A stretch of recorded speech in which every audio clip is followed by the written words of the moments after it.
Hello everyone.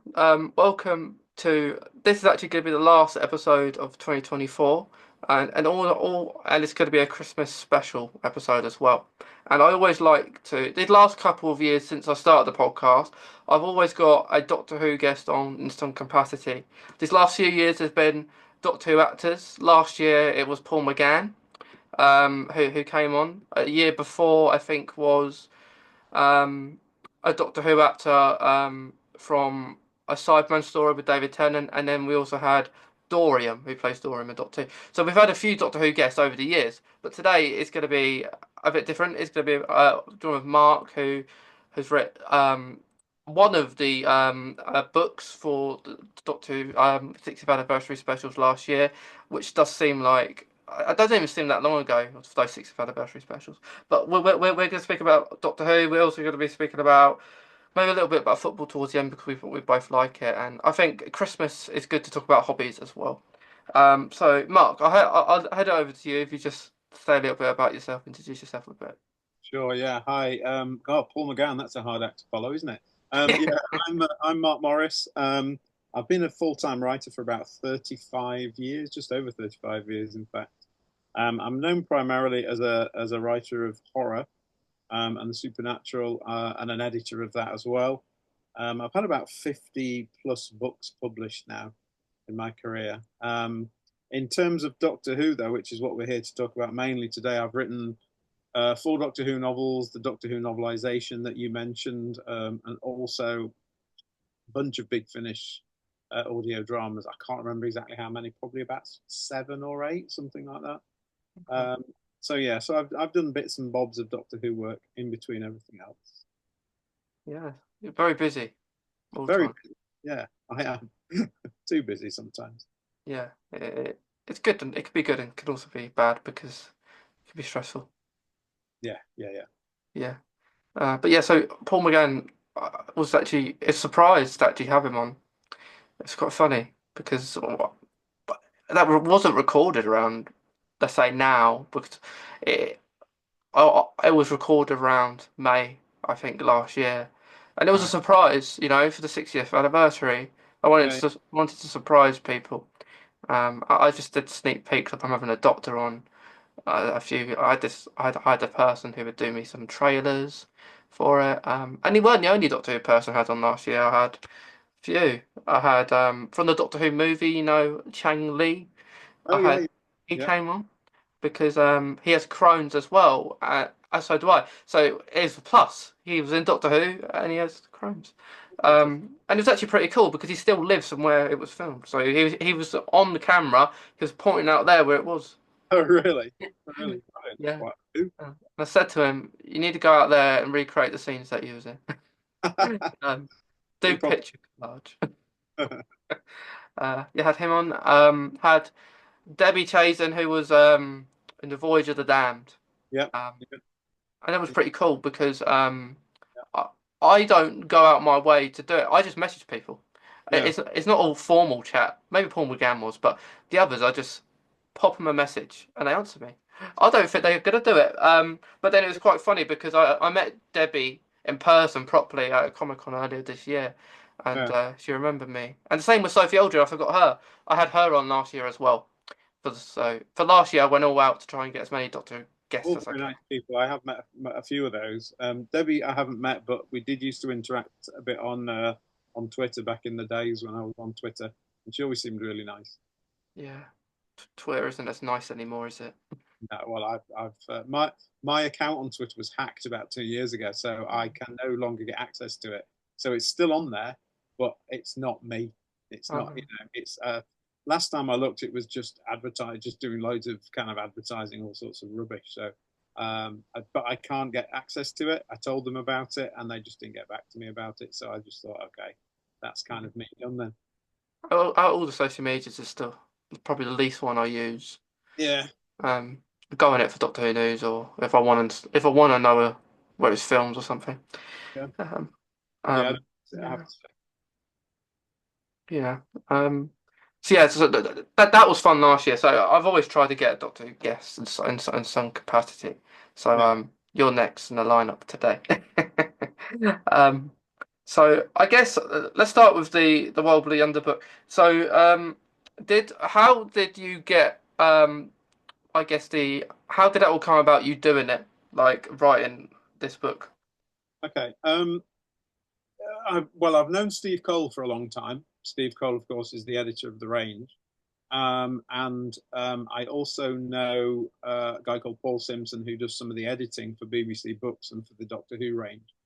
Um, and I spoke to Steve, I mean, a long time ago, and said to him, "Look, I'd love to write a Doctor Who novelization someday. So just if you've got a list of writers, then please put my name on the list and kind of think of me." Um, but I think the actual when it comes down to it, it actually comes now from Russell and the BBC production team. So it was Russell apparently who chose me for this particular story just because I'm a horror writer and it's got like horror elements to it. It's a creepy story, so I just think that he just thought yeah I'd be a good fit for it. And it kind of came out of the blue. I mean, I just got a message from Steve Cole one day saying, "Can I, am I around? Can I give him a ring?" So I just rang him, and he said, "Yeah, would you like to do a novelization?" And at the time, he just said it will be the second David Tennant special. I don't think it even had a title then. Um, and I just said yes straight away without having to think about it, without having to see a script or anything. I just said that would be amazing. So, Yeah. that's how it came about. Yeah. Yeah. And did you so when you watched it on the telly, did because so did you have to watch it first to then write about it? Yes, of course. Yeah, I was. I think I was first asked around about October time. So we're talking. Let me just try and work this out now. 2023, October 2022. I think I was asked initially, something like that. Maybe September, October, and then I went to Cardiff at the beginning of 2023. So it was literally something like the 5th or 6th of January 2023. We'd just come back from a week away after Christmas. And then I drove down to Cardiff the next day. Um, Went to the studios, watched the episode. So that was what, about 10 months before it was on TV. Um, and just made a bunch of notes. And then went back home, was sent the script. So I could kind of remember the visuals. As soon as I read the script, I could remember the visuals. There were bits I couldn't remember. So I couldn't remember exactly what certain things looked like. But every time I was stuck, I would just message my contact at the studio and say, "Can you send me a still of, you know, this computer bank or this chair or this whatever it might be?" And they were really good about that. They just kind of sent me like lots of visual sort of reminders of what things look like. And then yeah, I just wrote the book from the script and from those visuals, and also I did a lot of sketches when I was watching the episode. I sketched the robot and stuff, just very quick sketches so that I'd remember what they looked like. Um, yeah, so I did it all from that, just collected all those things together. Yeah. So is the artwork from your sketch on the book? No, it isn't. I should have brought it to this, shouldn't I, to show you? But no, it isn't. Um, yeah, I mean, it's very, very crude, quick sketches because I was literally watching the episode as I was doing them, So Yeah. they were kind of on screen very briefly. A lot of these things, like the switches that the robot pressed and stuff like that, they were just kind of on screen quite quick. So I just literally did a very, very quick sketch just to try and remember the shapes of things and stuff. Yeah. You have to send me a few of these sketches and have a I look. can find them. I don't know where they are now, but yeah, Yeah. definitely in the notebook. Yeah. So is anything in the book different to when you watched it? Or did Uh, it have to be exactly the same? Short answer is no.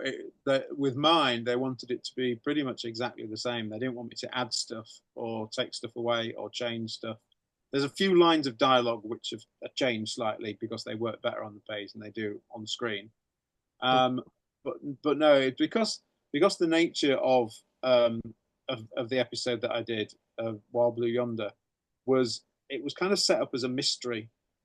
So you don't know quite what's going on. So you only find out what's going on as the Doctor and Donna find out what's going on. And and they wanted to keep that within, in the book as well. They didn't want there to be extra stuff in there. So I was told not to add any background to the aliens who were in the spaceship, for instance. We don't really find out who they are.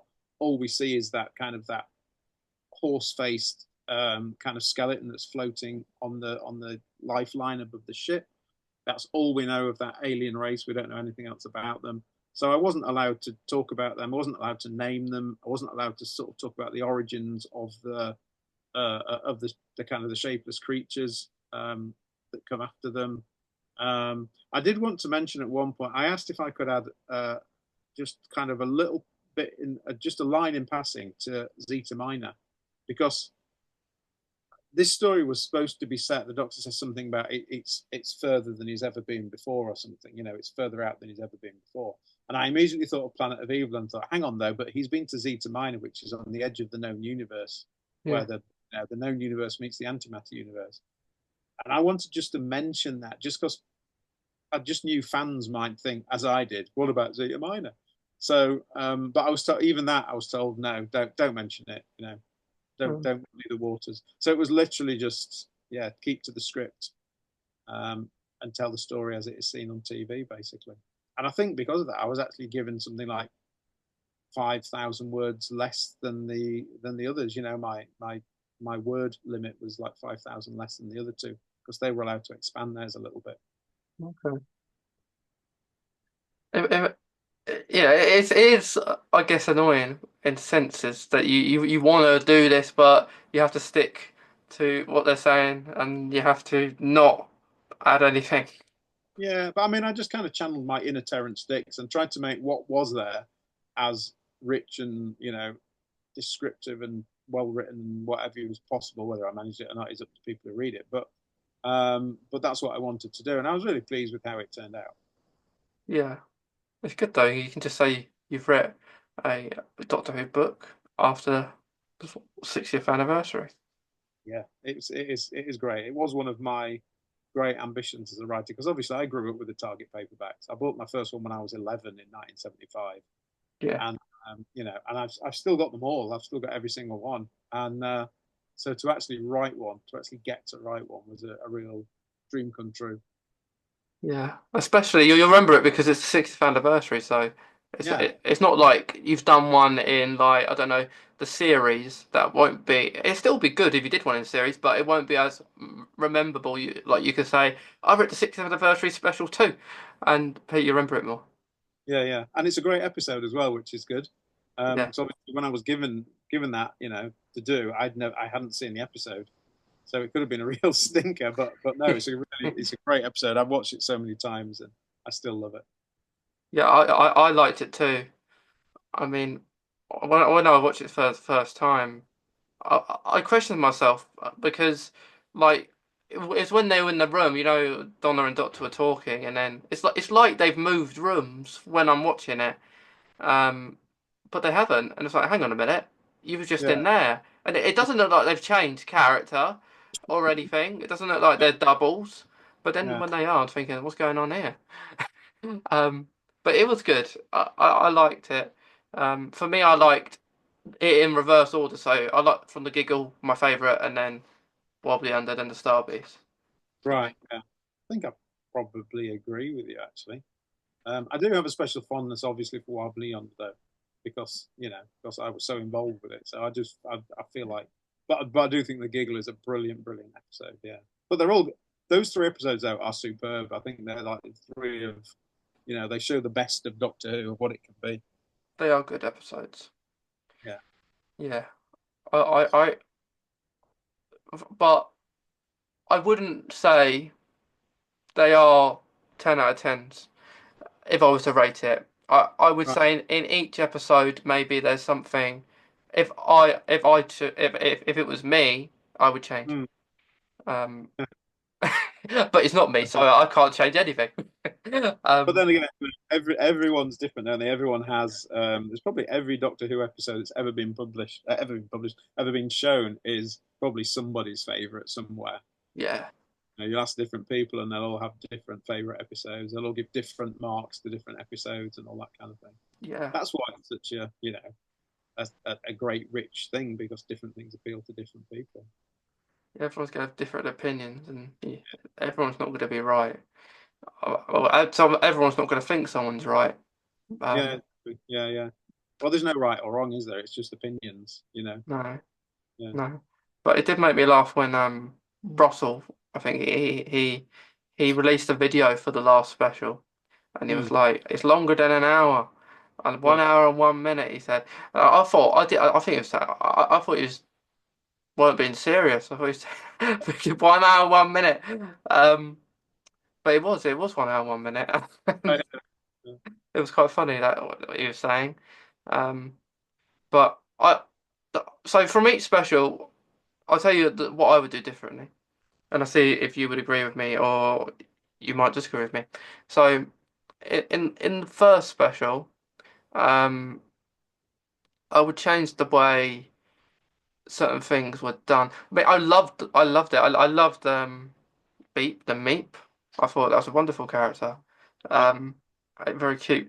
But what I would have done, um, because I thought it was too. If there was more time, um, this could have been different.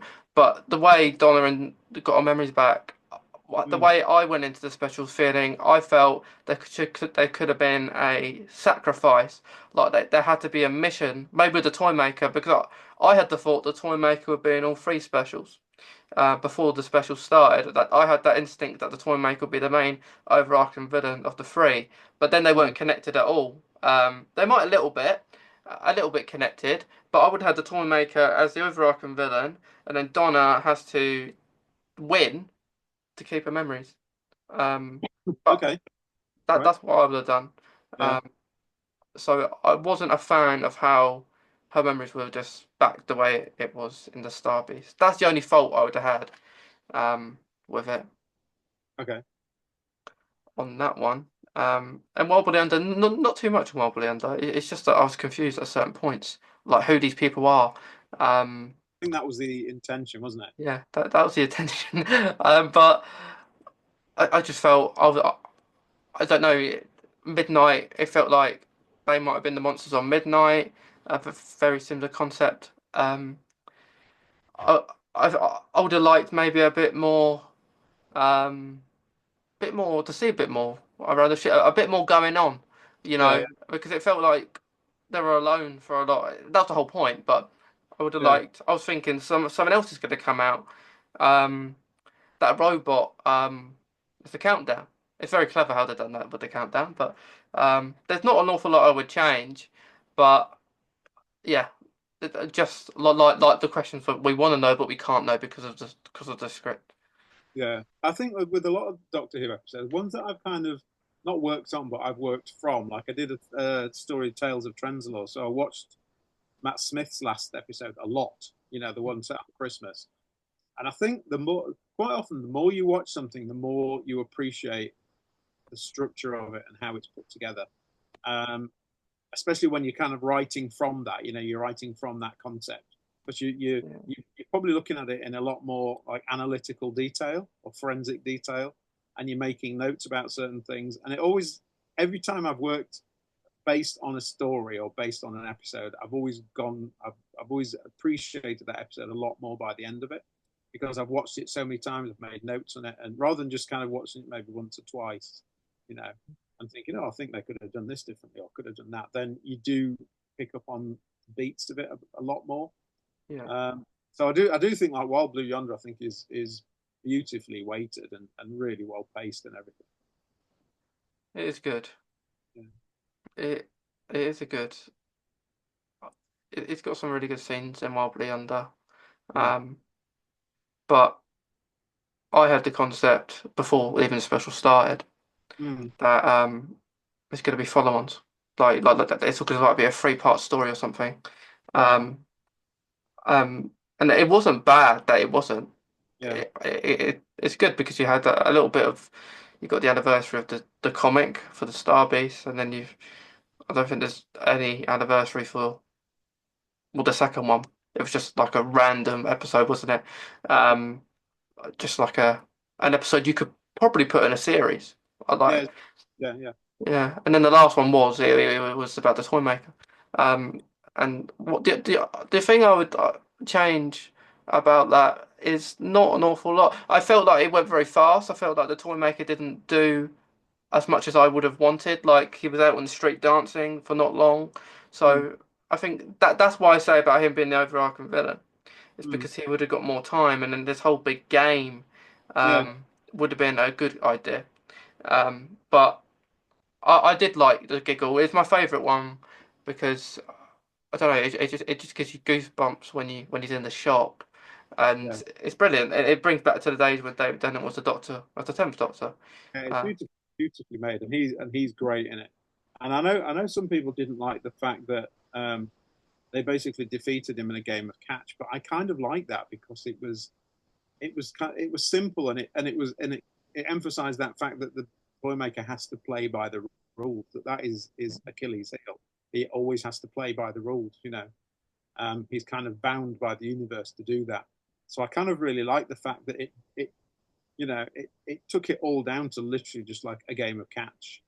yeah, it's quite cool with Yeah, that. It progressed that in the series as well. Like after the sixth, yeah, and he had Maestro easy with the piano. It's like that was like that easy, and it's like easy with the Sutek with how they defeated him on the yeah, sugar yeah. rope.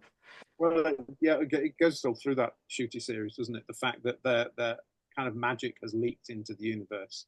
It's not just science now. It's not just aliens and science. It's kind of supernatural and magic has leaked in, and that started a little bit as well in Wild Blue Yonder with the salt. Which, funnily enough, in my Tales of Trenzalore story, I use salt in that to defeat the Mara. So it's that was a kind of a nice little echo of that as well, which I'm sure not hardly anybody else has noticed it, but I just thought, yeah, I like that. I like that fact. Yeah, but the Doctor lied, didn't he? He didn't prove anything. Yeah, yeah, yeah, Um, but he thought it was the reason the toy makers come back because of that salt. There's something in the universe with that salt. yeah, yeah. Um, but yeah, it don't matter what I think anyway. It didn't happen. Yeah. Like another thing in the Star Beast, it's only a minor thing. I thought it was really good how that they were using representation for like transgender about the story because of course Rose Yeah. is, is trans Mm, or Yasmin Finney who plays Rose. I mm. thought that was really cool. But the only minor thing I had about that was what I don't know. It was just presuming the Doctor didn't understand it. You know at the start when Yeah. I think they did that on purpose because a lot of people won't understand it. Mm. But in the Doctor's defense, he may not understand it because he's an alien and he doesn't understand things. Um, so that's the only thing I would say about that. Like you could also say at the end, I think that is the whole concept of the episode, isn't it? It's Yeah, yeah. about her saving, I think, Donna. I mean, this is one of the. I'm not saying I say problems with Doctor Who, but it's a problem with a long running series. Any long running series Yeah, is when you set up an alien who's super intelligent, and I'm not going to say all powerful because he's not all powerful. He has flaws, but when he's like he knows so much more than everybody else. He's always the smartest person in the room. But at some time, sometimes in stories, you have to kind of pull the rug out from that a little bit because otherwise, if the Doctor's just got solutions to everything really quickly and really easily, there's no peril, and you have to yeah, have peril. So you always have that slight problem where you've got to get across. You've got to make it convincing that the Doctor's been wrong-footed or he doesn't know something or whatever it might be. And you've got to get that across convincingly. Whereas at other times, of course, you're just talking about this kind of genius who knows everything, sort of thing. So yeah, there's always that slight problem. Um, and there's always the slight problem of making an enemy super powerful, like all powerful, because then it's how do you defeat that enemy? Because when like they did with Dalek when the series came back, and they made that Dalek super powerful, and they were talking about one Dalek could wipe out the world. But then later on, they kind of pushed that aside a little bit, and the Daleks become a bit more vulnerable as they have to do just for the sake of story. So, if one Dalek can destroy the world, and then you have like a whole invasion force of Daleks and they still get defeated, there has to be some reason. You have to kind of work out some reason why they get defeated, or just sort of slightly forget about the fact that they are as powerful as the Doctors previously said they are. And it worked really well for that story, worked really well for Daleks. It just Yeah, re-established them as like a major force again. But yeah, then you have to kind of undermine that a little bit later on. definitely. I think the Daleks. I mean, I love that Dalek story when you're talking about. It's brilliant. I kind of feel that Daleks haven't been in it for a while, really, have they? The, No, no. like last series, well, no returning villain really at all. All new ones. I think that that's the problem. That I like the fact that they keep them in the background for a while, because when they get too familiar, it's just like, oh, it's just another Dalek story. It's no longer special, like with the Cybermen, and I just like the fact that I always say keep them in the dark for 2 or 3 years, bring them back every few years. During Jodie's Whittaker's time, they were like pretty much every New Year's Eve story was a Dalek story, and it almost became, oh yeah, this is the annual Dalek story. Um, but I remember as a kid, actually, because when I was a kid, when I first watched Doctor Who, I remember the Cybermen terrifying me, and they were, especially the invasion. I remember the invasion. I was about 5 at the time, and the Cybermen coming up from the sewers, the mad Cyberman in the sewers, all that kind of thing. The fact that these blank faced kind of silver killers terrified me. Almost became like mythically terrifying in my 5-year-old brain. So when they came back in Revenge of the Cybermen in 1975, it had been 7 years between Cybermen stories, and I'd gone from like a 5-year-old kid to a 12-year-old, and I still to this day remember at the end of Genesis of the Daleks when they said, and next week the Doctor begin the new story, Revenge of the Cybermen, and I still remember this feeling of like cold thrill that went through me, and I just thought, oh my god, the Cybermen are back, because they just got this, as I say, this kind of mythical uh, like terror in I had this mythical terror about them. I just thought they're the scariest things that have ever been created. So Yeah, that was so exciting. especially when you see them for the first time Yeah, and you're scared of them. Um, I've had a fair few monsters when I was younger like that. The main ones were probably the Weeping Angels. Actually, I was quite scared of them. Wouldn't yeah, blink. I remember I did the Doctor Who experience. I think when Matt Smith was the Doctor in London, yeah, and I went. Didn't go to the Cardiff one. Went to the London one. Um, and the Weeping Angels. You go through this long corridor, very dark. You had all monsters around the side, and you had Weeping Angels. And I was saying to parents, "Don't blink." And they thought I was joking. I wasn't joking at all. I literally didn't blink the whole time I went through there. really. No, I didn't blink once. And Really? then my eyes hurt. They Yeah. hurt when I went at the end, and I unblinked. So I was that traumatized when I was watching it. Mason, how old were you when you first saw Blink? I would have been like 5 or 6, I think.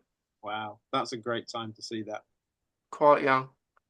That Um, must have terrified you. I think as a yeah. kid, I would have been terrified.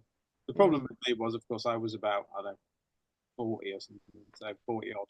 So, But now I don't find that scary at all. Blink. yeah, well, that's it. Yeah, I mean, I look back on, I remember Spearhead from Space traumatizing me as a kid. The bit where the Auton steps off the podium in the plastics factory terrified me, and of course I can watch it now. I don't feel, I can still kind of remember that feeling, but I don't feel the same way, obviously. Yeah. Um, Yes. It's interesting. Like when I went to Wales earlier this year, stopped by the Blink house where they mm, filmed Blink in it, and it's not a house anymore.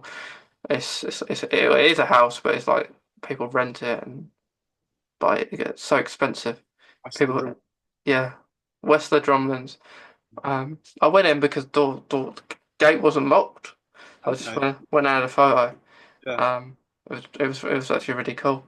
Um, so I did actually I haven't really posted it yet or anything, but I did a spooky video saying I'm standing outside West of Drumlin's. It's quite funny. Um, but yeah, but now so especially when I was growing up, I was petrified of the Waters on Mars creatures, like the water guys. Oh, yeah, yeah, Petrified of them. yeah, I was frightened to drink water up myself. Um, them and the clockwork droids, like the girl on the fireplace under the bed. I always looked under the bed when I was younger, make sure yeah. no one's underneath there. It petrified me. But I love that episode now. I didn't not like it, but I was just petrified to watch it.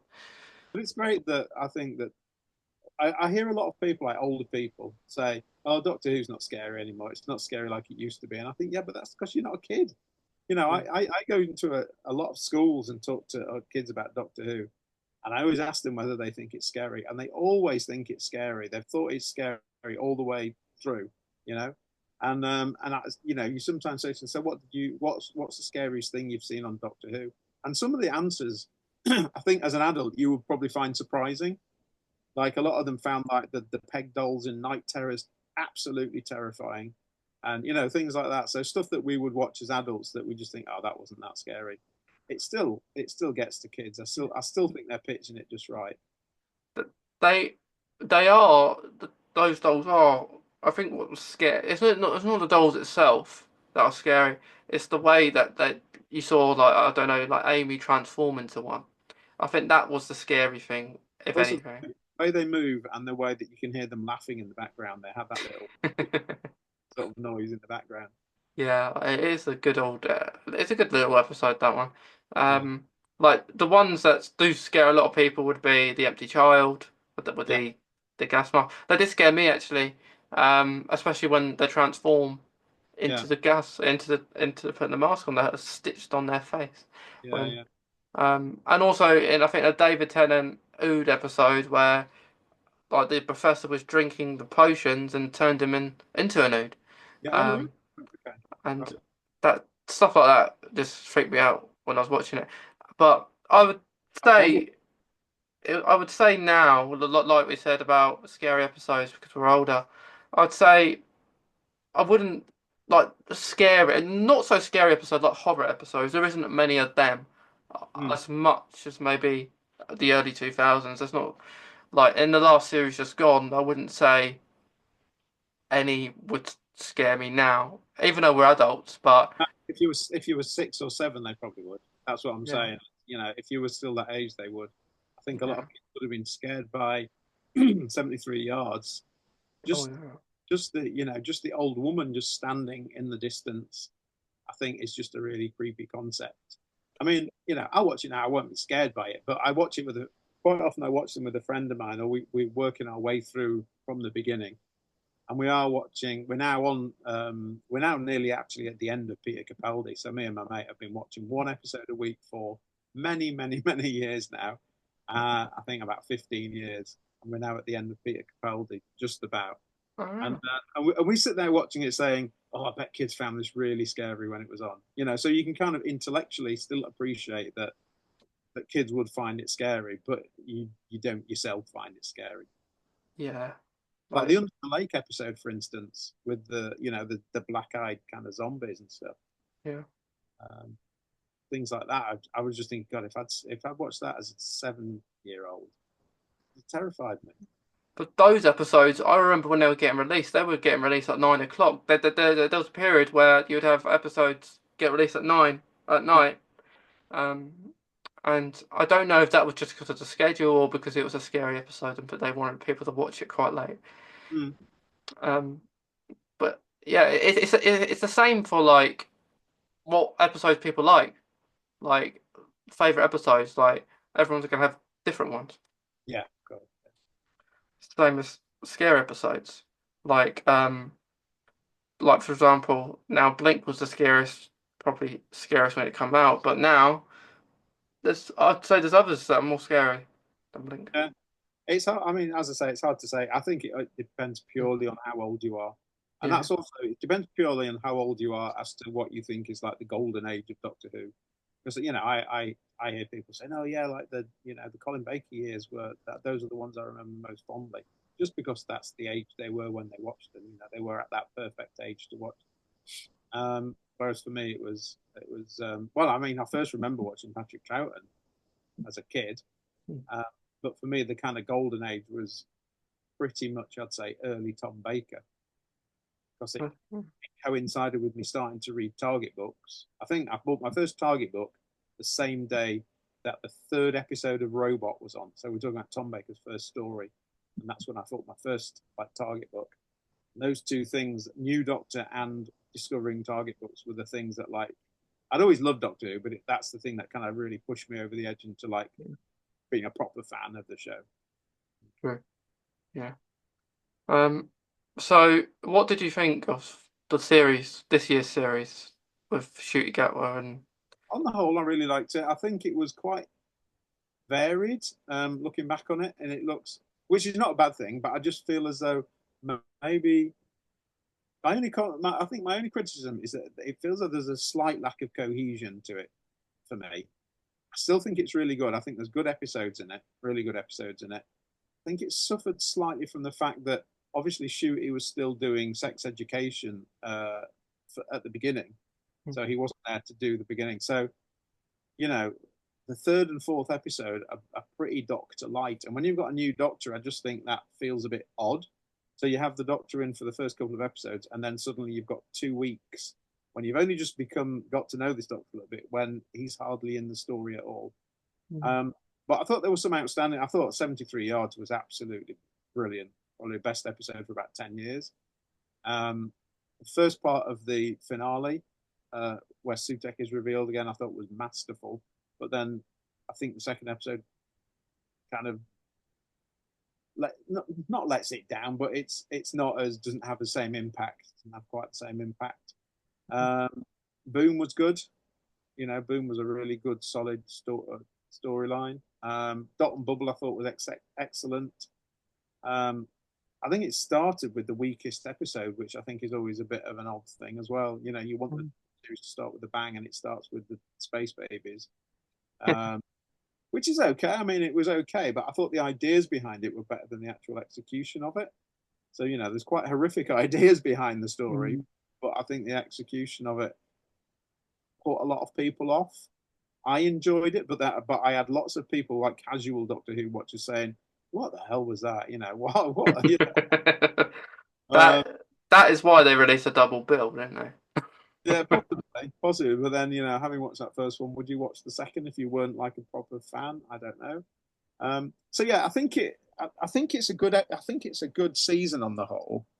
And I did quite like the fact that like the supernatural has seeped in, but at the same time, the fact that the supernatural and magic has seeped into the universe also gives you license to do stuff that doesn't quite make sense. Maybe like for instance, I really love the musical number at the end of The Devil's Chord, but logically it makes no sense whatsoever. No. Unless you just say, oh, you could just say, oh, well, it's just part of the fact that now magic has seeped into the universe, and that's what's caused it. So that's basically all you can say. Whereas I really love watching it. I think it's joyous, but at the same time, when you try to kind of take it apart logically and say, so why did they do it? Why did the Doctor do this? How did they get involved in a musical episode? It doesn't make Yeah. any sense. So yeah, a bit of a mix. I still don't feel as though I know Shooty's Doctor that well. I think Millie Gibson is excellent. I love Shooty in Sex Education, but I think he's a lot quirkier in Sex Education than he is as the Doctor. So when he was announced as as the new Doctor, I was really excited because I thought, oh, he's fantastic, he'd be amazing. And I still don't feel as though he's kind of properly fulfilled his potential. And the one Yeah. thing I'm not crazy about, but I mean, I'm not in charge of Doctor Who. It's Russell, and he's a genius. The one thing I'm personally not crazy about is the fact that he's a bit too human for me. I like my Doctor to be a bit more alien and untouchable and unpredictable, and I feel like this Doctor they've obviously made him a lot more human. Yeah, And for me, that kind of takes away his mystique a little bit. He's just like the rest of us in many ways. yeah, I don't know if you agree with that or not, but yeah, yeah. Like how do you feel yeah, about him crying yeah, that in really. every episode? I think it's fine if he does it once, but when he's kind of doing it every week, and I know Russell will just say, well, tough if you don't like it, tough, just live with it. It's what he does. Yeah, Um, it did, yeah, it did just for me. It did start just to irritate me a bit, you know. yeah, And sometimes I felt as though things were a bit shoehorned in, like his relationship with Rogue.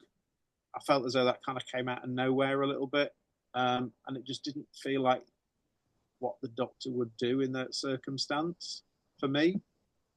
yeah. But then, maybe that's just his this particular incarnation of the Doctor. He's just a Maybe. lot he's just a lot more human. Maybe he's mixed with humans too long, and a lot of it is built into his personality. Who knows?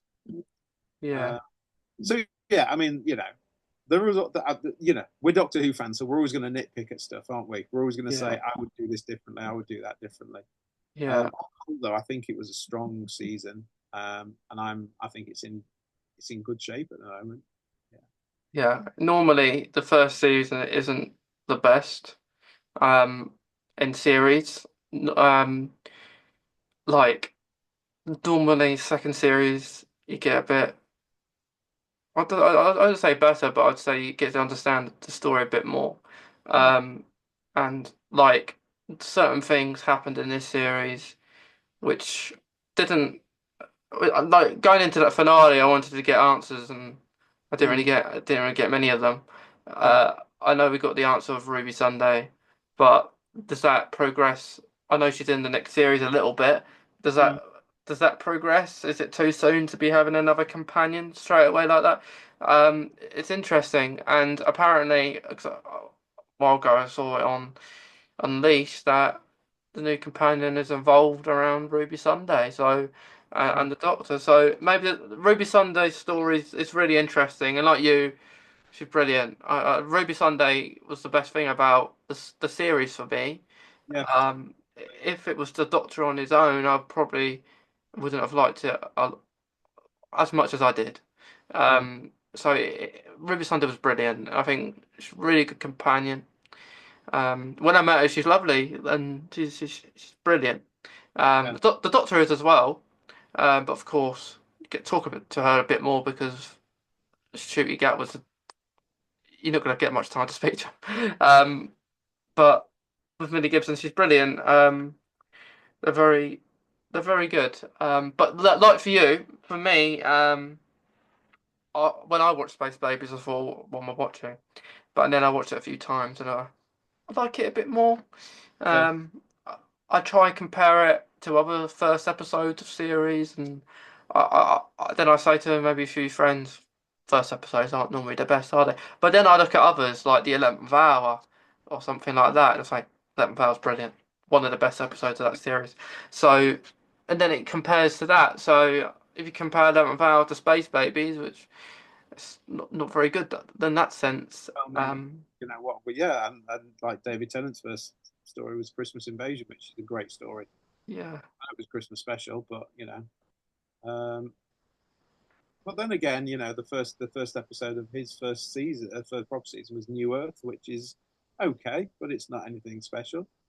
Um, I think what they always try and do with the first episode is just make it big and bright and colourful, don't they? And yeah, grab people and pull them in. They never give you like a really dark episode. The first one, it's always kind of fast moving, lots happening. You know, quite often it's introducing new characters and stuff as well, or re-establishing characters.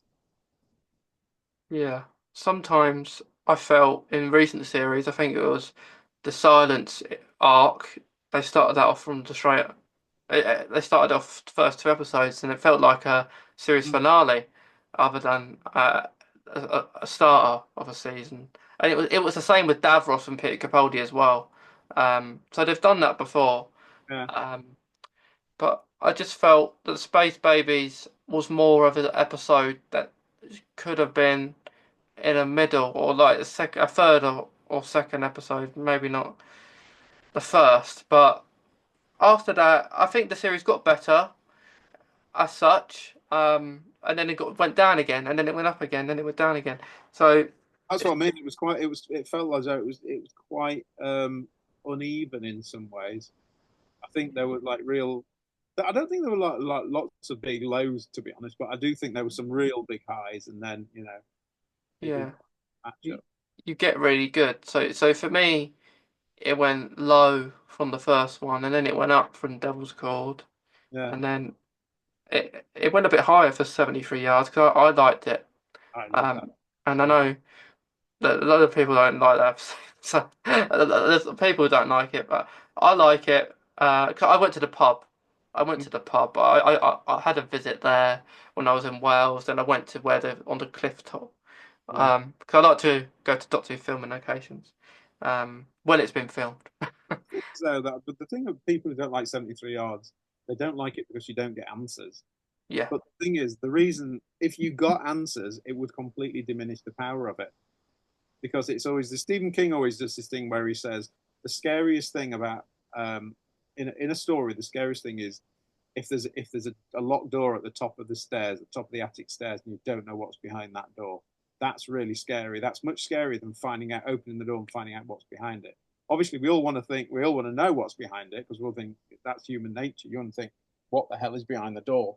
But once you find out what's behind the door, then it kind of gives it limits and parameters, and you think, oh, thank God it's only a 40-foot wide spider. It could have been so much worse. It could have been a 50-foot yeah, wide spider. And I think people say, oh, well, you never find out what the woman said. If you find out what the woman said, that just kind of diminishes it, you yeah. know, because Didn't say anything. whatever she says, you will think as a viewer, you will think, oh, was that all? I thought it'd be something much worse than that.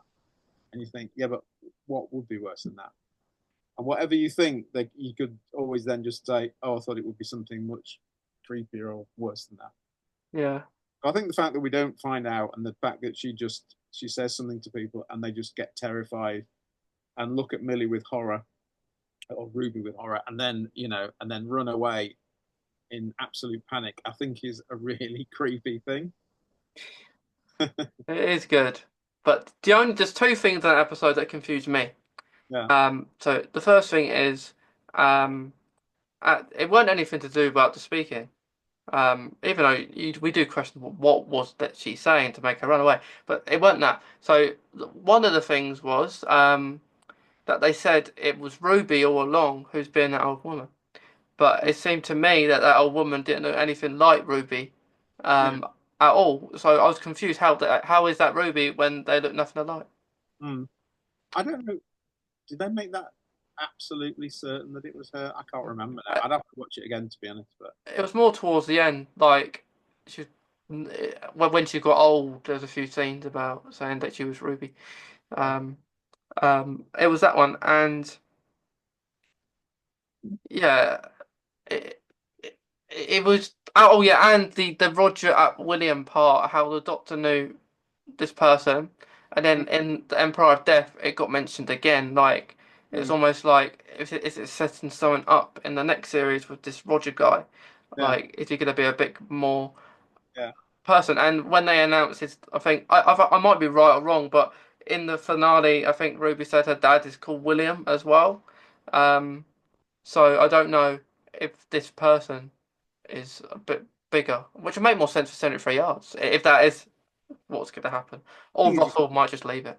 can't think about time too seriously in Doctor Who because it really, when you do start to try and think about it, it really doesn't make sense. Hmm. When you start thinking about time travel, it really doesn't make sense. So, you know, we have to have these resets all the time. So the Doctor talks about this MP being the worst, the worst prime minister ever, but then he never gets the chance to become the worst prime minister ever. So how Yeah, did he know that in the first place if he then resigned as soon as he became prime minister? Do you know what I mean? yeah, So it's almost like time's resetting itself. So the Doctor has all these different parallel timelines in his head of what could happen or what has happened in certain ones, and we just have to accept that he carries all that in his head, and it's all kind of simultaneous that's stuff. it. So it's not a linear timeline. It's always like shooting off at different angles, and the Doctor somehow manages to have all that in his head. Yeah. So 73 yards went up for me, and then when we Mm. got to Dot and Bubble, it went down for me. I love Dalton Bubble. I think it's Um, great. yeah, it wasn't an episode that kind of made me excited. Right. I like the whole concept of it, but Yeah. for me, it just wasn't I love one of my favorites. It wasn't one of my favorites. the way that uh, the character that you're kind of with, that you're Yeah, identifying with, slowly turns into this horrible, monstrous racist. And you suddenly yeah, realize that, oh God, this is what she's really like. And I love the way they do that. And the clues are there, right? The clues are there that you don't even notice sometimes. And it's quite galling when you sort of realize that, oh yeah, it's a planet full of white people. Because you don't immediately think that, you don't no. notice that. You don't Uh, even realize that. Even the things that she says doesn't come class as racist as yeah, such. yeah. But then when they get And more into it, especially towards the end, you realize that. yeah, and I think that's brilliant. I love the way that that's subtly done because it's like, yeah, people can kind of just say and do stuff that is solidifying those stereotypes that Yeah. sometimes don't even kind of notice or think about it too much. But Yeah. So for me, the reason I didn't like it because it wasn't anything to do with that. It was more towards the actual episode. right, I just didn't like what was happening in it. I thought the slug creatures were going to be a more of a threat rather than just slugs, and I thought just certain things like preconceived notions, though, isn't it? You bring yeah, preconceived notions to stories, so I yeah, think then you tend to get disappointed if it doesn't live up to yeah, your because a lot of people, I think, when they saw those photographs originally ages ago, were saying, "Oh, the tractators are back." It's going to be the tractators. So when it wasn't the tractators, they were disappointed. They were just like, "Oh, right." They weren't really like an yeah. amazing in the story. Like, the more I was looking forward to, like this being this virtual reality thing that they was talking about, which it was in a way. Um, but it was more what was happening in the episode. It felt really slow at certain parts. Mm. But yeah, out of the episodes, it was probably one of my least favorite ones. I liked others. My Um, actually my second favorite in the series. yeah, The series. Although, well, I do love the first part of the finale. yeah, I I like mean, that that's one. fantastic. But the second part, for me, kind of lets it down a little bit. Yeah, things that make sense in it. Mm.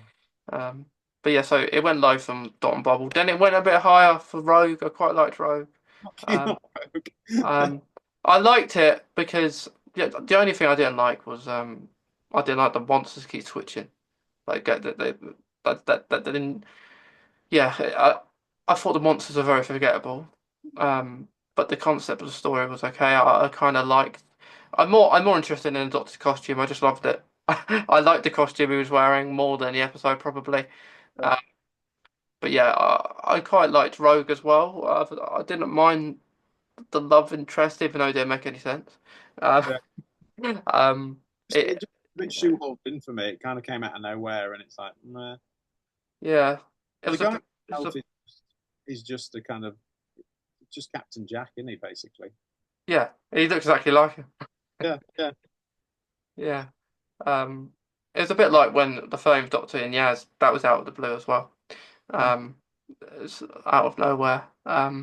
But I don't know if he comes up again, he'll come up again.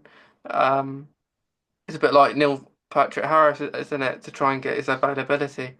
yeah. So if anything, a character like that won't be in a lot of episodes at all. So, Mm, um, but yeah, it went up for me. Then it continues to go even higher for Legend of Ruby Sunday, probably one of the best episodes of the series for me. it's great. Um, Yeah, it was very good. It felt like a really good one, like back in the day with Russell T Davies. yeah. There's Um, a sense of dread to it all the way through, and then when you get the reveal at the end, which I didn't know knew nothing about because I always avoid spoilers as much as possible. So I yeah, knew nothing about people that apparently people had been rumors that Sutek was coming back. I'm glad I didn't know that. So when I found out, I haven't been as excited about an episode of Doctor Who for years, to the extent because I watched it when it was when it comes onto iPlayer at midnight. yeah, So I watched it with my wife at midnight, and then I was so excited I couldn't then get to sleep, which is ridiculous. 60-year-old man couldn't get to sleep because he was so excited by an episode of Doctor Who. But but yeah, I just thought it was fantastic. So Did you like the midnight releases?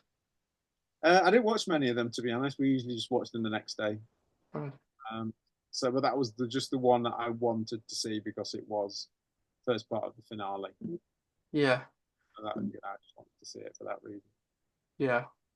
I hold it off not watching either of them when they aired the last two because I wanted to watch it at the cinema, like both of them, Okay, right. because they were showing both, and I didn't want to watch it Yeah, already, then watch it again because I've seen it. I So bet it was great at the cinema, wasn't it? yeah, Big yeah, screen yeah, the with big a screen. crowd of people. Yeah, What was the 'cause reaction like when Sutek was unveiled then? I think I think because probably not much because it was silly how they done it really because everyone would have seen that first episode anyway. Oh, I see. Right. Okay. Um, Oh, so it was just the second episode. well, no, they showed both again. Yeah, yeah, So they showed on the premiere of the last episode. They showed both, yeah, one after the other. So that's why I didn't watch the when the other one aired. yeah. I stayed off social media. I did find out Zootek was on it in the end, but I didn't know what it looked like. So I was just surprised by that.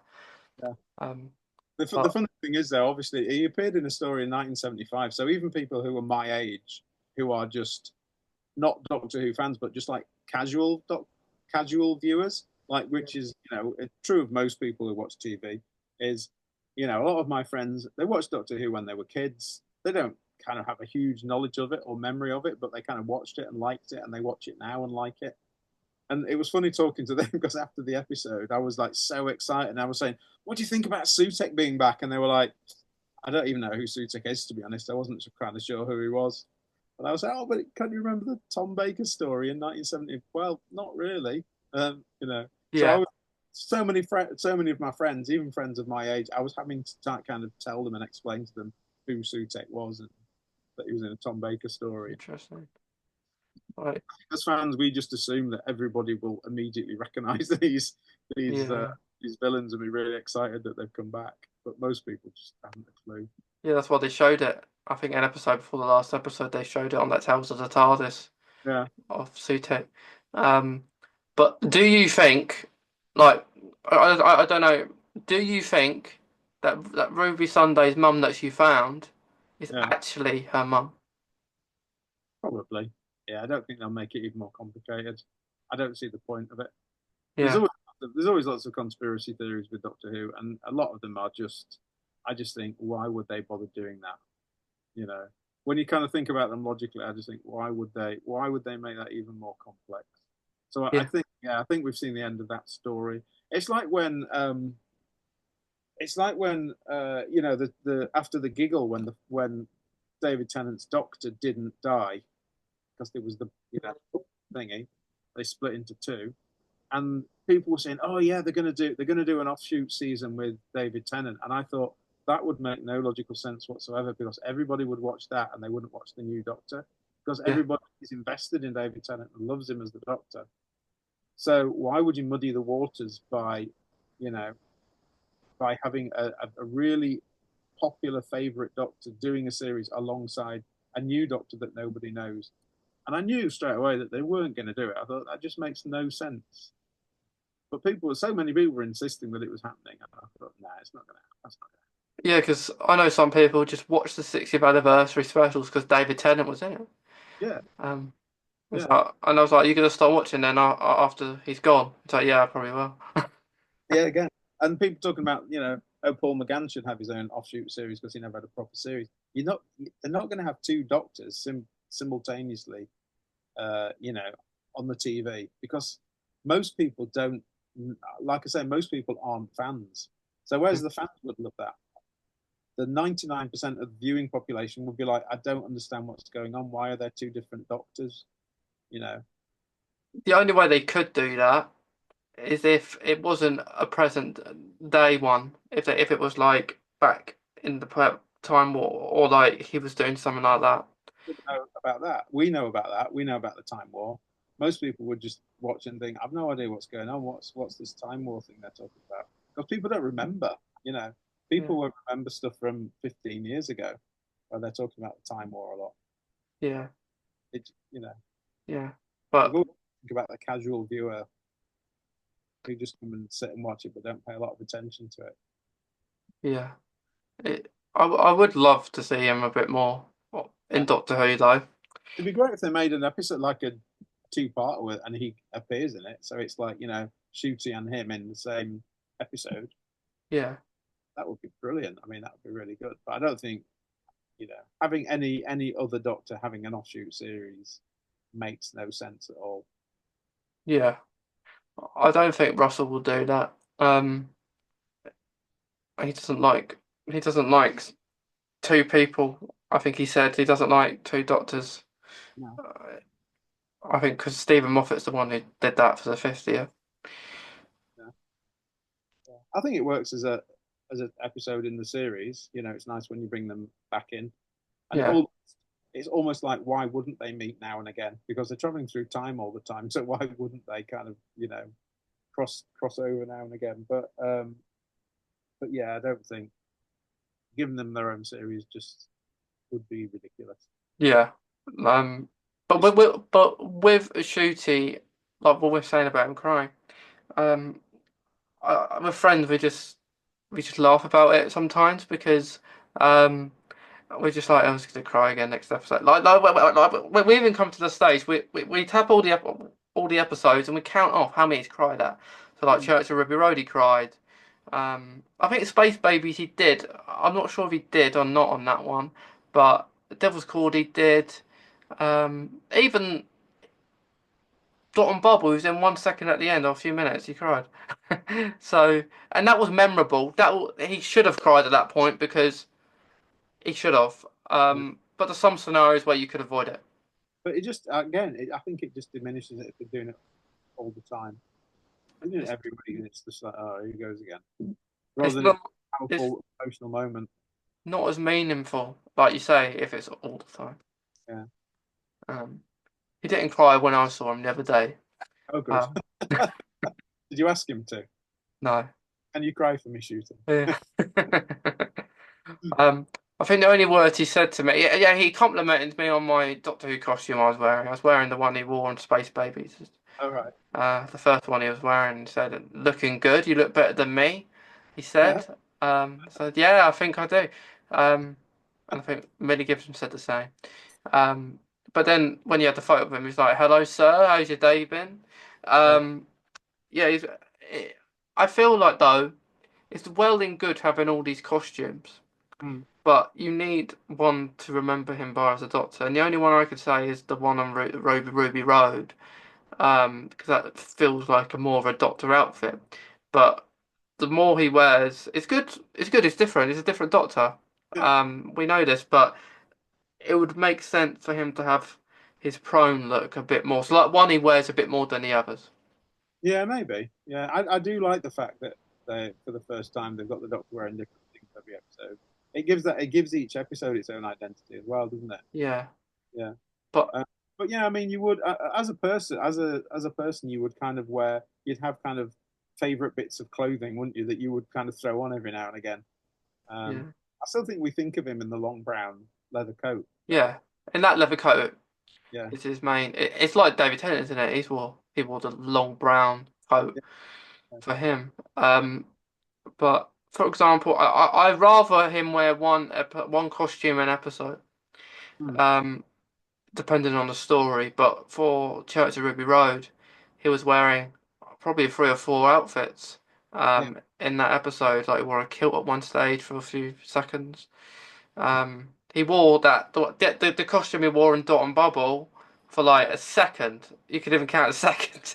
He wore that, and I got that outfit that Christmas, and I was thinking, oh, he's wearing it, and it's I hope he wears it again, which he did. Um, Yeah. but yeah, for me though, I don't know what your opinions were on the Christmas special. But for me, I it wasn't my most favourite Christmas special. Um, than others I've watched. The Goblins. I just thought Yeah, it was fun. I don't mind with the Christmas special. I just think if they're fun yeah, and they appeal, we all enjoyed it. We watched it as a family and we yeah. all enjoyed it and just laughed along with it. Nice. it's nice when you watch it as a family. That's what I do. Like, just it's better when it's Christmas. When it wasn't on Christmas for a few years, New Year's Day, I thought, oh, why New Year's Day? We're gonna see a Dalek story again. I know, I know. The thing about just talking about Shooty's costumes, though, the one thing that kind of I kept thinking about was how does, like, say for instance in the Devil's Court he has like an afro. So I'm thinking nobody's mentioning whether he's wearing a wig or whether he's actually, as some sort of Time Lord power, managed to grow his hair and then reduce it again. Do you know what I mean? Because it's not the fact that he wears different clothes; it's the fact that I was thinking, would the Doctor put a wig on? Yeah, Would the Doctor wear a wig? Which just seemed a bit weird to me. So I just feel as though, I don't know. I just kind of wanted maybe like Ruby to say something like, "Oh, nice wig, Doctor," or something like that, and him to make some comment about, "Oh no, this is so and so hair regeneration, blah blah blah, whatever it might be." So that was the thing that kind of I kept thinking, "Oh yeah, he's got big hair this week, and then he's got like really short hair. Now he's got big hair again, yeah. short hair." Like I had the concept that he looked old and then he looks young. Right. Like in the Giggle, he looked very young, and then in Uh, like Devil's Cord, he looks really old. Um, and realistically, Shooty is 30. I think he's 32. But when yeah, he doesn't look like his Sex Education, for example, he looks early 20s.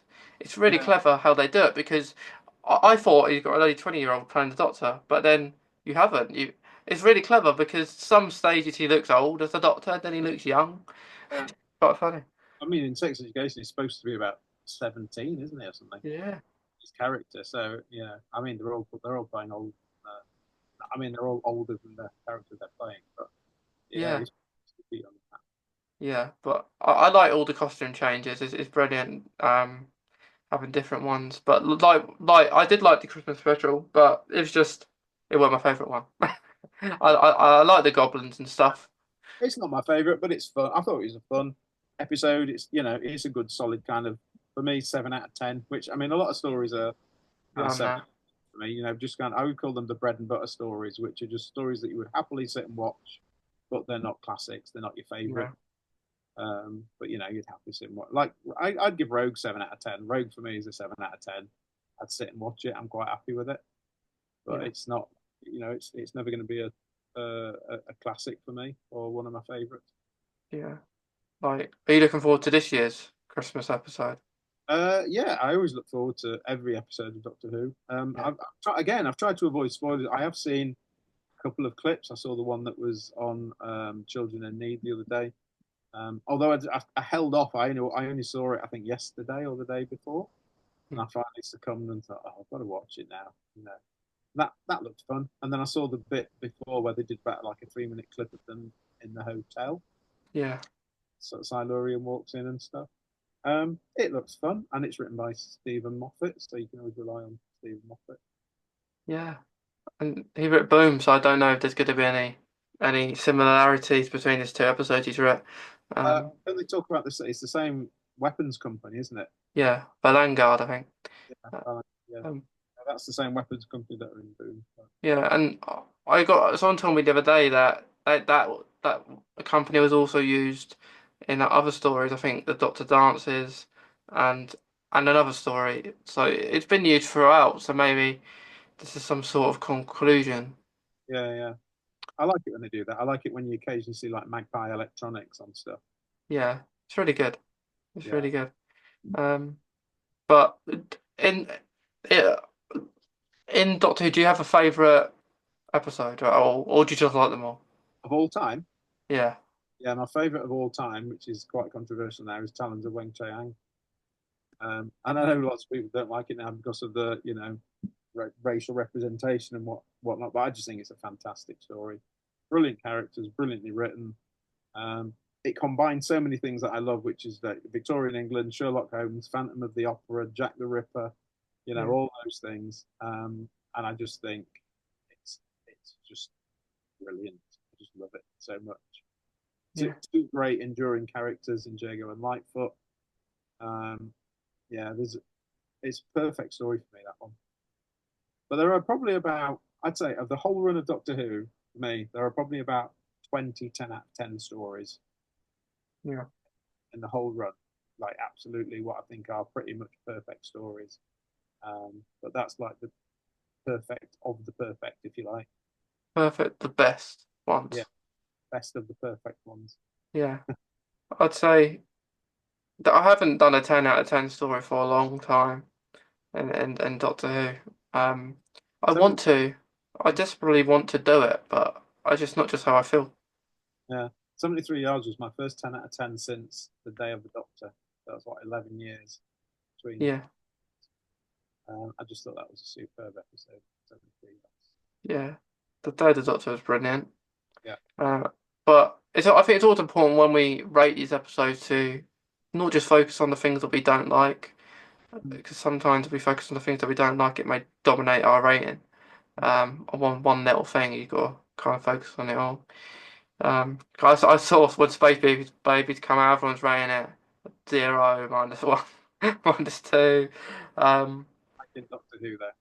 And yeah, episode, however much you dislike it, like my least favorite episode of all time is Time Lash, which I think is terrible, but I still wouldn't give it 0 out of 10 because there are a couple of things in it that I like. I like the design of the Borad. hmm, I quite like the blue faced kind of androids. I like the design of those. So I'd give it like 2 out of 10 or something, just for those few little bits that I like. I would never ever give something 0 out of 10. no, it deserves a mark. Yeah, yeah. It deserves a mark.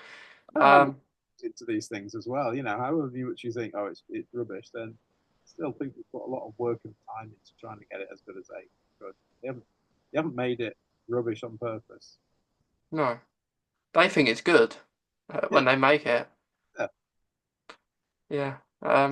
So But there are a few episodes of the new series that I think are really poor, but not many. I actually think they've got a really good hit rate. There's not many I'd give like less than 5 out of 10 to. I no, think there's been a few real clunkers, but again, not many. Probably three or four. hopefully they get better. Even though there are a few that aren't great in the recent series, but hopefully it gets an improvement, and hopefully in the next series, Shooty hopefully doesn't have a like he did all of them. Hopefully this Yeah. time. Yeah. The only other thing I'd say about this series is that because we only now get 8 episodes in the series, it feels really short. It feels. I wish we got. I know. I mean, I love the days when we used to have 13, and you could have like three two-parters in there, and still have like a 7 standalone episodes.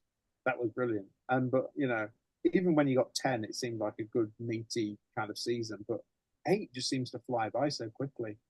And that was another thing about Shooty not being in two of them. So he wasn't. He was hardly in episodes. Was it episodes 3 and 4 or 4 and 5? I can't remember. But um, yeah, just being in kind of hardly being in a couple of consecutive episodes in the middle almost made it feel like a shorter season in some ways. Yeah, it's it's annoying Right. that happened, but I don't know why. I don't know if it's the budget they're spending it on Yeah, other I things. guess it means they're pouring more money into the episodes that they do make. Yeah, like And I know it was a really crippling schedule doing 13 episodes a year. I think that 14 with the specials as well, Christmas specials. But I know that was like almost killed them doing that. yeah, because a few years they didn't even film a season, Yeah, yeah, like because it takes probably a long time, probably 2 years maybe to even do 13 episodes. yeah. Um, Well, of it took a good 9 months. So a lot of the actors were sort of stuck on Doctor Who for 9 months, and they could hardly do anything else. like at least with 8 episodes, you can have a yearly, Yeah, and when hopefully it does get commissioned for the new series, they'll need to. It may not even if they commission it soon, they might hopefully be able to release a series in 2026. But if not, you'll question yourself thinking, might as well just go back to the 13 episodes. It- but there's still with that new spin-off, they've got something there to have a year if a Doctor Who isn't going to be on in 2026, they can just push that back Yeah. if they wanted. But it makes it. I would hopefully it would air. It would work out for them to record it, but it would be good because you have a series, let's say early, say March, April, May time, and then you have a spin-off in the autumn. Yeah. So you can't be without Doctor Who. Here's a question for you, Mason. Would you rather have an 8 episode series every year or a 13 episode series every 18 months? I would probably. I would rather. That's a hard question, isn't it? Yeah. Because part of me wants more episodes, but okay, I'll answer it like this. I would rather an 8 episode a year Mm, if the Doctor was in every single episode. right. If the Doctor isn't in two of them, Yeah. I'd rather a 13 episode. And that's nothing against the Doctor not being in it, but like as you mentioned, it felt flat in the middle because the Doctor wasn't there. Um, Well, and the thing for me though as well, I think that I should point out is that it didn't actually feel flat to me. Is because I actually thought that the 2 episodes he was hardly in were the strongest 2 episodes. yeah, Of that run. I know you weren't as keen on Dot and Bubble, but Dot and Bubble and 73 Yards for me were like really outstanding episodes, and mm, the Dot was hardly in them. And 73 Yards particularly, Millie carries that episode, and she's brilliant in it. cheers. So that's what slightly unbalanced it for me is the fact that for me the best episodes were the ones that the Doctor wasn't in, which felt a bit odd. Yeah, And I'm not including the final two-parter. I'm just including the stuff like the 6 episodes standalone. yeah. I think even though I didn't like Don Bubble, the best work Shooty did was that speech at the end. Yeah, Um, yeah, that's his best part of the series, I think, and Millie's best part is in 73 Yards. So the best part of acting, let's say, are in those two episodes. that was the first thing he did as well as the Doctor. Yeah. That was the first scene. It's the first thing them both did because their first episode was 73 Yards and his Yeah, was the end, well, in Dot and Bubble. yeah, yeah. Um, but it is a cool concept. But like, what would you rather then? 13 episodes every 18 months or 8 episodes a year? I think I'd go for the 13 every 18 months, just because I feel as though you can construct a season a lot. You can construct a really meaty season over 13 episodes. I felt as though the seasons that we got that were 13 episodes long, the early seasons, cohesively feel better to me. And they don't feel rushed at all. They feel as though they kind of really have take their time to kind of establish themselves as seasons. Um, it depends whether you look at Doctor Who episodes in isolation or whether you actually think of them as like a season as like a cohesive thing, which I tend to do. Yeah, Um, so particularly, I mean, I still particularly love the first David Tennant season, which started with New Earth and goes on from there, Tooth and Claw and all that stuff, School Reunion, all that stuff. I just think that's a fantastic season, and it's just a really well balanced season. So even the stories in that one that people maybe weren't as keen on, like Love and Monsters, which I still really like, and Fear Her, which again I still really like because I just like the concept of there being like a scribble monster and stuff like that. I think there's some nice concepts in there. Um, so even stuff like that, I thought fitted well into the season. And you can always when it's 13 episodes, it doesn't matter if like one or two of them are a bit weaker. Whereas if you've got 8 episodes and say you've got 2 week stories, that's a quarter of your season that's yeah, weak. yeah. So You can have an odd episode that ain't great in a 13 episode series, but when you have an 8 episode series, you have more pressure to get yeah, them all really good. yeah, yeah, And unfortunately, this series I say half was good, half wasn't. Um, so it's it's something that needs to not be a repetitive thing. So we don't want to be in a year's time saying, "Oh, same thing, it's happened again." And then if that does happen again, they may have to. I don't know if it's anything to do with Disney Plus, who say you've got to have 8 episodes. I don't know if that has anything to do with them or not.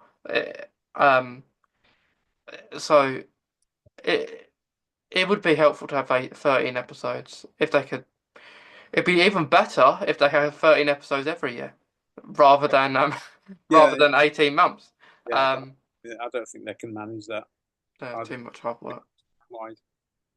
Yeah, Yeah, because they go to all the different locations in the middle of nowhere.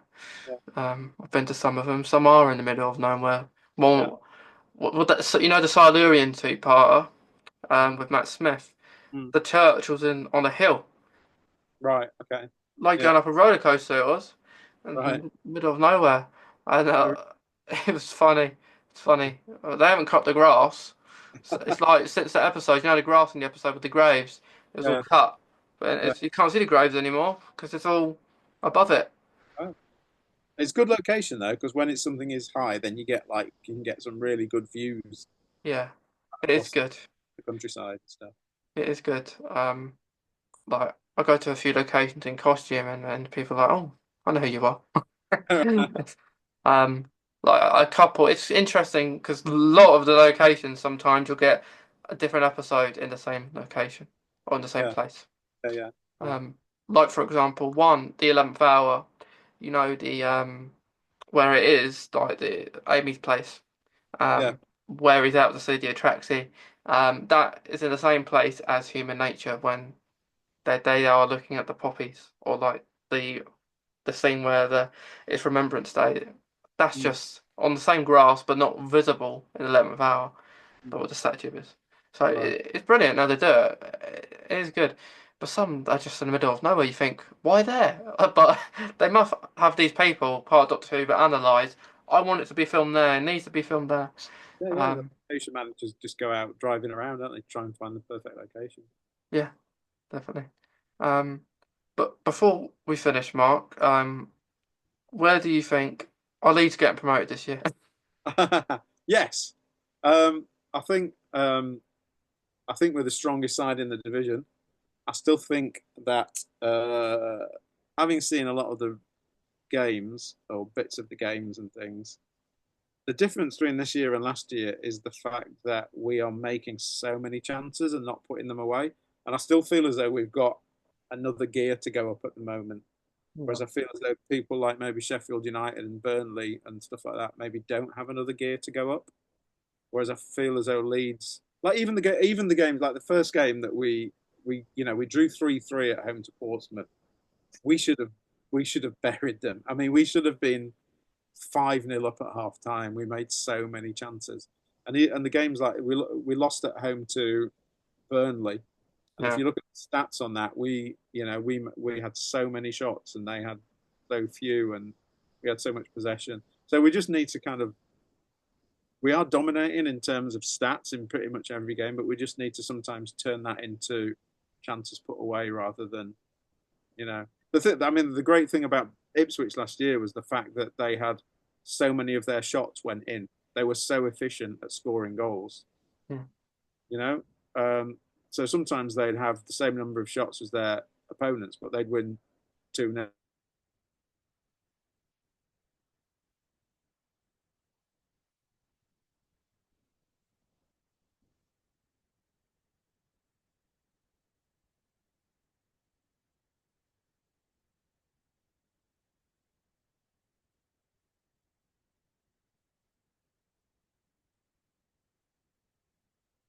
All technical difficulties, guys.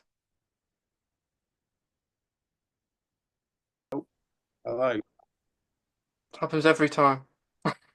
It kicks me Right. out. Okay. It kicks me out every time for some reason. I don't know why. But I got to the point that you were saying that Ipswich were 2-0 up and they just put their chances that way.